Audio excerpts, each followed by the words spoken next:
जो 27 महीने तक अपनी औलाद के खून के आंसू अपनी आंखों से देखता रहा हो। है कोई बाप ऐसा जालिम? मैं हूं ऐसा बाप।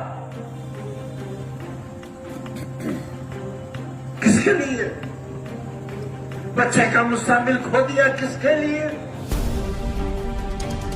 बीमार बीवी 1 साल रगड़ती रही कैद के अंदर। प्रोफेसर से रिटायर होने वाली औरत किसके लिए? सोने और चांदी के कंगन के लिए? किसी आलीशान कोठी या महल के लिए? किसी जहाज या हेलीकॉप्टर के लिए?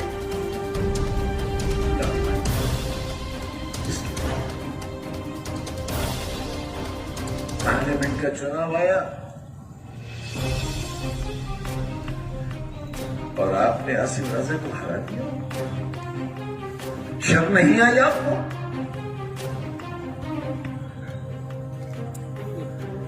घर से नहीं निकले आप क्योंकि एसी लगा है आपके घर में, कूलर है आपके घर में, बिजली आ रही थी 24 घंटे। ये इंतजाम किसने किया था? पानी की एक एक बूंद को तरसने वाला रामपुर 200 बरस पानी कम नहीं होगा। ये इंतजाम हजरत ताला किसने किया था? यही सवाल है। तुम चल सकते थे इस पर?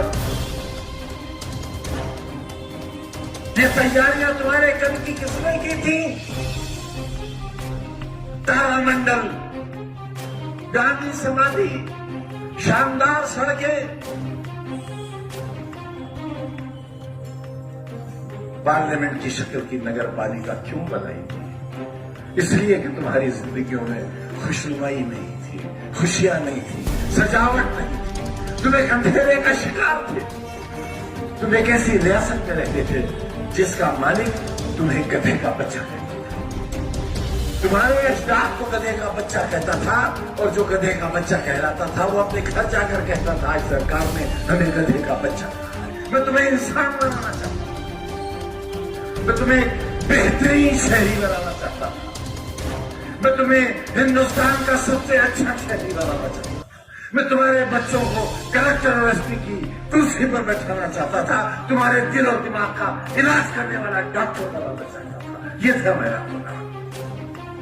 और तुमने क्या किया मेरे अरमानों के साथ? घर से नहीं निकले राजा के लिए, क्योंकि एयर कंडीशन की ठंडी हवाएं तुम्हें ज्यादा पसंद थी। नैनीताल की ठंडी फिजाएं, हवाएं और वहां की पहाड़ियां तुम्हें पसंद थी और तुम नैनीताल चले गए। शर्म नहीं आई? नहीं शर्म आई? मुझे आई। मुझे आज भी आती है शर्म। वहां जाकर शराबें पीने वाले लोग, ठंडी वादियों में ऐशो इश्क का वक्त गुजारने वाले लोग रामपुर के मुस्तकबिल की बात नहीं हो सकते, न आज और न आने वाले कल।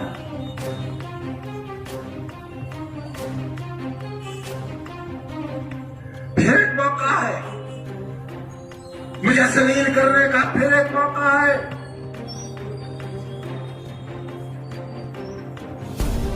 मैं चुनाव जीतता रहा तुम्हारी मोहब्बतों से, लेकिन चुनाव हराने वालों की ताकतें बहुत ज्यादा थी। मगर क्योंकि फजल इलाही हमारे साथ था, लिहाजा पता हमारे नाम लिखी जाती थी और दुश्मन जलीलों ख्वार हुआ।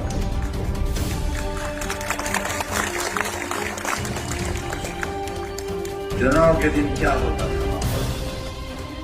किसी के मुंह से लहू बह रहा है, किसी के बाजू में छुरी लगी हुई है, किसी के खून आलूद कपड़े हैं। ये था। और हर बार एक माहौल होता था। गिरा लिया इस बार शैतान को, गिरा लिया मूसी को, गिरा लिया सालिम को, गिरा लिया फिरौन को। ये लक़ब दिए जाते थे मुझे।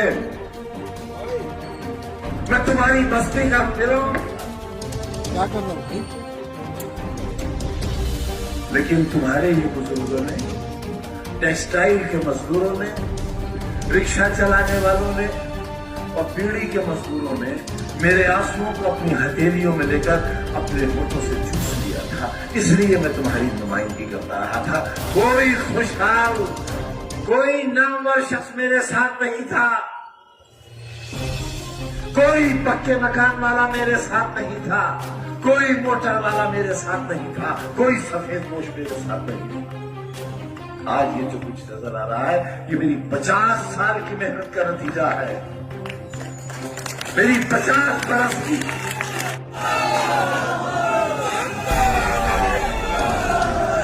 गति आप तो पूरी दुनिया में घूमते हो, पूरे हिंदुस्तान में जाते हो, किसी होटल में मुझे खाना खाते देखा तुमने आज तक? रामपुर में कहीं चाय कॉफी पीते देखा आज तक? किसी ठेले पर पताशे खाते देखा आज तक? कभी कहकहा मारकर हंसते हुए देखा मुझे आपने? फिर आखिर मेरी मुस्कुराहटें क्यों छीन ली आपने? मेरी सांसें क्यों छीन ली आपने? 27 महीने की तनहा कोठरी की कैद क्यों दी आपने? क्या गलती थी हमारी? क्या खता थी हमारी? गुनाह बताओ हमारा, क्यों हुआ समाना दुश्मन? सरकार क्यों दुश्मन हुई मेरी? मेरी जान की दुश्मन क्यों? मुझे क्यों जेल में सहर दिया गया? बताओ मुझे क्यों सहर दिया गया? 2 दिन तक कोरोना के भयानक मरीज को जेल के बाहर क्यों नहीं जाने दिया गया ताकि मैं मर जाऊं? क्यों आपने किया आपने मेरे साथ ऐसा? मैंने तो तुम्हारे लिए एक ऐसा शानदार अस्पताल बनाया था जहां इतनी ऑक्सीजन का इंतजाम था कि पूरे मंडल के मरीज रामपुर आए थे। ये थी मेरी सोच उस वक्त जब कोरोना का नाम कोई जानता था। मैं तुम्हारे लिए एक ऐसा मेडिकल कॉलेज बना रहा था जहां दुनिया भर के लोग आते, तुम्हारे मरीजों को दिल्ली और बंबई न जाना पड़ता। तुमने क्यों नहीं बंद किया उसे? हाथ उठाकर बताओ कितने लोगों ने जवाहर यूनिवर्सिटी को चंदा दिया है? फिर बताओ हाथ उठाकर। डूबकर मर जाऊं मैं शर्म से। मैं तुम्हारे कल के लिए दर दर की ठोकरें खाता फिरा, भीखे मांगता फिरा, दामन फैलाता फिरा कि मेरे बच्चों के लिए जाना चाहिए। तुमने नहीं दिया। मैं दुनिया भर से मांग के लाया और ईडी की जांच चल रही है मेरे पर, हथकड़ियां इंतजार कर रही है मेरा, इसरो में कैद की गोष्ठियां मेरा इंतजार कर रही है तुम्हारे बच्चों के मुस्तकबिल की खातिर। ये दिया तुमने। और क्या देना चाहते हो? बेगैरत आवाज और बता क्या देना चाहता है तू? इस जमाने के कैंसर, जिल्लत और ख्वारी के अलमबरदार, बता इस शहर को क्या देना चाहता है? बेगैरत आवाज बता क्या देना चाहता है? बेहया अपनी मां की कोख से जले हुए बता क्या देना चाहता है? आज भी ये आवाजें बाकी हैं, आज भी बाकी है। तुम पर जुल्म करने वाली आवाज एक सही मीर जाफर ने एक ही था।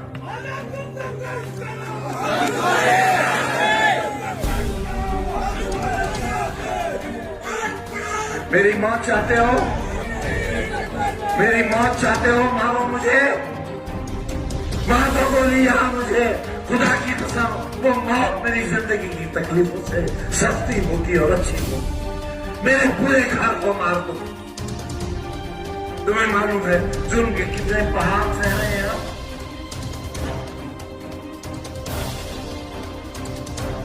हंसो हम पर, कह लगाओ, बेचो अपना जमीर, बिक जाओ एक टके के लिए और इतना करो अफसरान को जो हमारी बर्बादी चाहते हैं। ये जलसा नहीं है आज, ये रोज़े हिसाब है। तुमसे हिसाब लेने आया हूं, तुमसे मौत मांगने आया हूं। थक गया मैं इस जिंदगी से,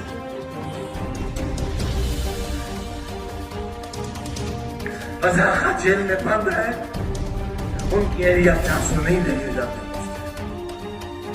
जेल में बच्चे बंद है बेगुनाह, किसी ने मशीन नहीं चुराई है, किसी ने फर्नीचर नहीं चुराया है। मैं लाता था कलकत्ते से ट्रक के ट्रक भर के फर्नीचर के पुराने कबाड़, उनकी मरम्मत कराता था, उन्हें पॉलिश कराता था और तुम्हारी उस इंडस्ट्री में उन्हें सजाता था। पुलिस उन्हें उठाकर ले गई, हमें डाकू और चोर बना दिया। जीना चाहूंगा ऐसी जिंदगी ना, हराम है इसलिए सुनता हूं, इसलिए सुनता हूं मुझे तो खुशी आता। 32% वोट दिया आपने और 40% आसिम राजा आज 60,000 70,000 वोट से जीता पार्लियामेंट होता और मेरी वकालत कर रहा होता था। आपने हरा दिया उसे। शाबाश, मुबारक आपको, मुबारक अय्यूर रामपुर वालों आपको। एसी की ठंडक मुबारक, कूलर की ठंडक मुबारक, टाइल्स लगे हुए घर मुबारक, पत्थर के फर्श मुबारक, फिसल की गिर जाते अगर वोट डालने चले जाते। पुलिस ने डंडा मारा था ना जमीन पर, इसलिए भाग खड़े हुए थे।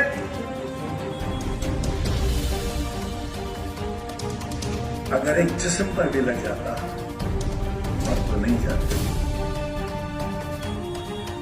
मैं तुम्हारे जख्मों पर अपने दिल का खून लगाकर उनको पनाह बना देता और तुम घर से निकलते तो रहे हो। राजा पठान नहीं है इसलिए, इंसान तो है, इंसान तो है। तुमने एक इंसान को जलील किया है। आवाज दो, आवाज दो, इन्कलाब, इन्कलाब,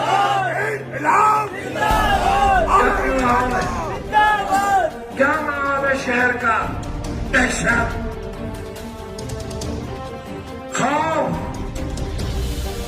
डर, हर लम्हा जुल्म का इंतजार। ये आबादी बदनसीबों की आबादी है। पूरी दुनिया के सबसे कम नसीब लोग, मेरे लोग यहाँ रहते हैं, इसलिए उन पर सितम ढाया जा रहा है। मेरा दिल फट जाएगा, मेरा दिल फट जाएगा अगर तुमने बेवफाई की हो। अब मेरे साथ धोखा मत करना, मेरे पास बहुत वक्त है भी नहीं। मत करना धोखा फिर से। और जान लो अच्छी तरह जान लो, भेड़िया तुम्हारे दरवाजे पे खड़ा है। अगर वो तुम्हारे घर के अंदर दाखिल हो गया, अपनी आबरूओं की हिफाजत नहीं कर सकते।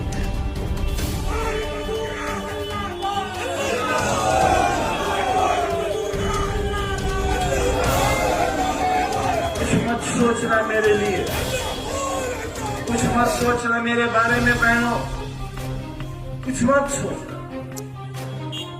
मैं तो इंतजार इस बात का कर रहा हूं किस दिन मुझे देश निकाला मिलेगा, क्योंकि अब सिर्फ एक ही जुल्म बाकी रह गया कि मुझे हिंदुस्तान से निकाल दिया। मेरा वोट देने तक का इख्तियार है, मेरे जीने का हक इसलिए बाकी है कि वो मुझे सीधे नहीं मारना चाहते हैं एड़ियां सारा दिन अदालत में खड़ा रहना। मेरे अहबाब, मेरी बीवी, मेरे बच्चे,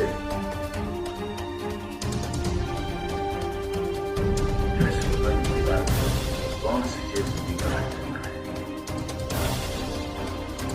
कहां गया?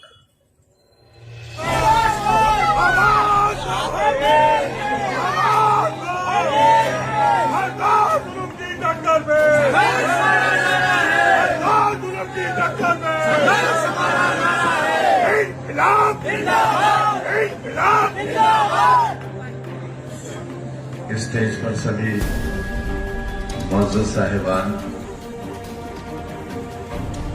और हमारे आपके सबके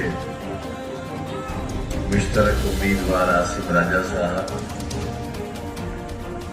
मेरे सामने बहुत बड़ी तादाद में नौजवानों, बुजुर्ग साथियों और मेरी बहनों और ख्वातीन मीडिया बंधु,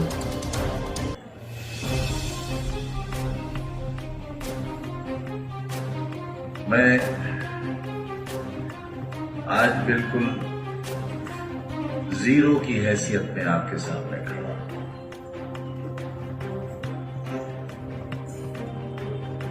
मैं एमपी नहीं हूं,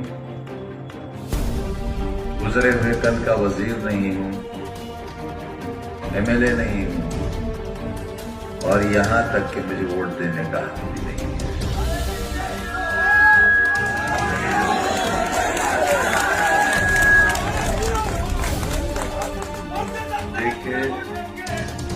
देखे थे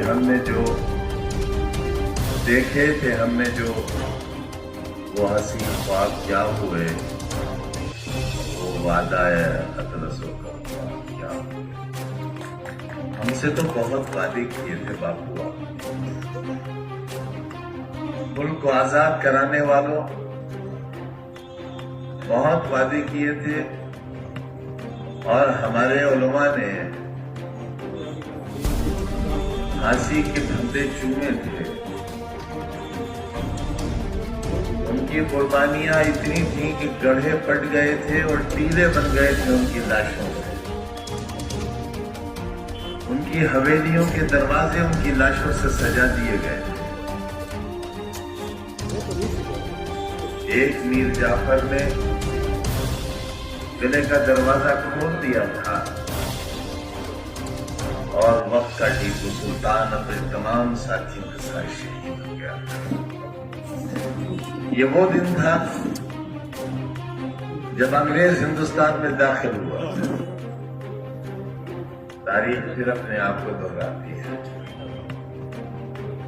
बहुत नाराज रहते हैं आप लोग हमसे। आपसे मुराद आप नहीं, वो लोग जो मुनाफिक, जो अपने आप के दुश्मन हैं, अपने कल के दुश्मन हैं, अपनी नस्लों के दुश्मन हैं। यहां भी कम नहीं होंगे वो लोग, और यहां वो लोग भी मौजूद हैं जिनका टेलीफोन सीधा मुरादाबाद और रामपुर और लखनऊ और दिल्ली तक मिला हुआ होगा। यहां से डायरेक्ट टेलीकास्ट हो रहा है और वो सुना जा रहा है। अगर मेरी ये हैसियत नहीं होती, जिसकी कोई गलतफहमी नहीं है मुझे, तो 24 घंटे नहीं बल्कि 24 मिनट के अंदर मेरी मेंबरशिप खारिज करके इलेक्शन कमीशन नए चुनाव का ऐलान नहीं कर देता। 5 बजे अदालत का हुक्म होता है और इस जुर्म की सबसे बड़ी सजा जो कि 3 बरस की थी, अगर ये 30 बरस की भी होती तो ये सजा सजा दी गई और 5:10 पर इलेक्शन कमीशन ने ऐलान कर दिया कि रामपुर में इलेक्शन होगा।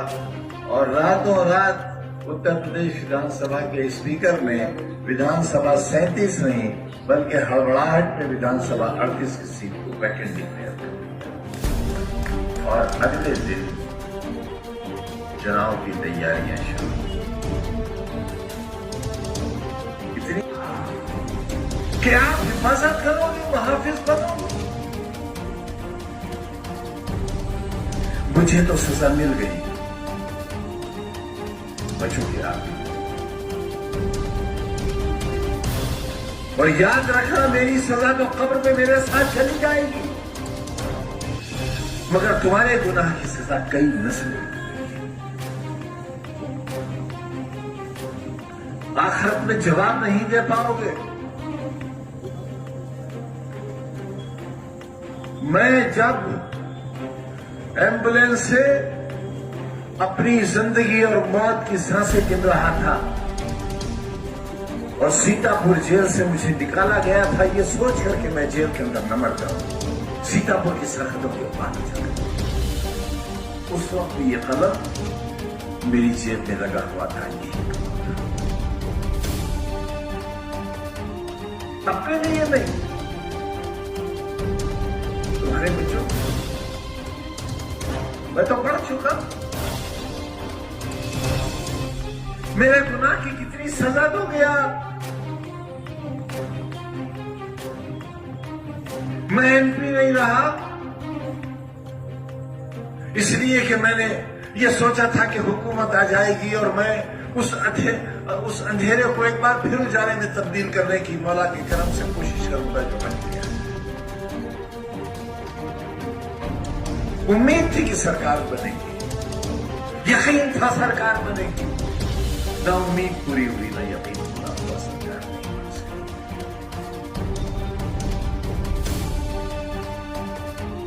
पार्लियामेंट से इस्तीफा दे दिया मैंने, असेंबली का मेंबर हो गया मैं आसमान से जमीन पर आ गया। वो आसमान जो कभी मेरा था, वो जमीन जो कभी मेरी थी, आपने न आसमान का लिहाज किया और न जमीन का लिहाज किया। मैं शिकायत करने आया हूं आपसे, और इस खाना खुदा को जिस तरह हासिल जानकर हासिल राजा ने कहा है, मेरी जेल की एक सांस का हिसाब नहीं चुकता कर सकते आप, मेरे एक आंसू का हिसाब नहीं दे सकते आप। सामने की बैरिक में मेरी बीवी बंद थी और 8x11 की कोठरी में मेरे साथ मेरा बेटा था।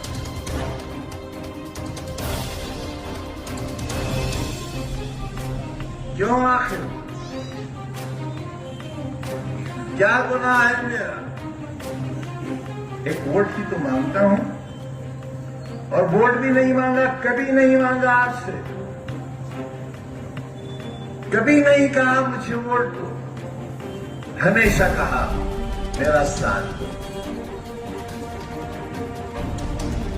मैंने बाजू फैलाकर आपको अपने बाजू में सबोना चाहा, इसलिए कि आप मेरे दिल की धड़कन हो,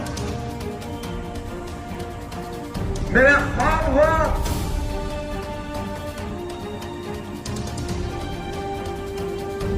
मैं आबरू हूं आपकी और आप जान हो मेरी। न मैं आबरू खोना चाहता हूं और न तुम जान खोना चाहते।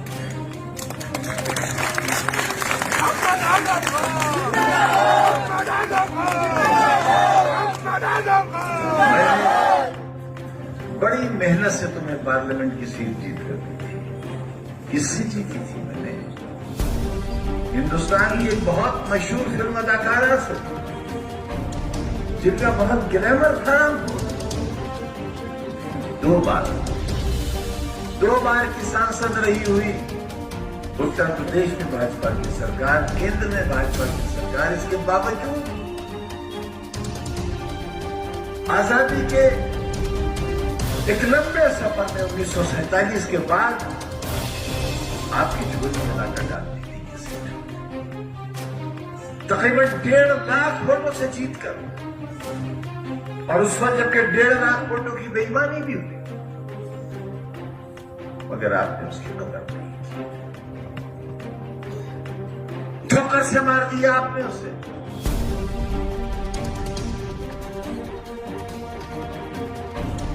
मैं सुन सहता रहा,